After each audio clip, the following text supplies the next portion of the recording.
సాంస్కృతిక పాఠశాల ప్రాథమిక ఉన్నత పాఠశాల బాలబాలికలకు శుభాశీస్సులు. ముఖ్యంగా ఈరోజు సోమవారం మీరు అందరూ యూనిఫామ్ వేసుకొని వస్తున్నారు, చాలా సంతోషం. అలాగే ప్రతిరోజు ఏదో ఒక ప్రాధాన్యత ఉంటుంది. ముఖ్యంగా మనం చూడండి, ఇజ్రాయెల్ చిన్న దేశమైన, అమెరికా మనకంటే చిన్న దేశమైన ప్రపంచాన్ని గడగడలాడిస్తుంది. దేని వల్ల? టెక్నాలజీ వల్ల. కాబట్టి మనం శాస్త్రవేత్తల్ని తయారు కావాలి. మన దేశంలో శాస్త్రవేత్తలుగా మారాల్సిన అవసరం ఎక్కువగా ఉంది.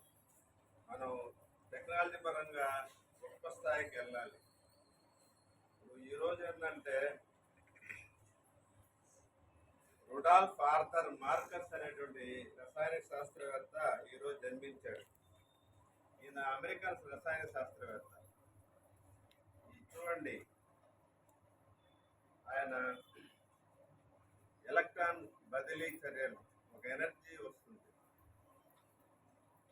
ఇటువంటి కొత్త విషయాలు కనుక్కున్న దాని వల్ల ఆయన నోబెల్ బహుమతి వచ్చారు. Incoming voice call from Hiba Maths teacher.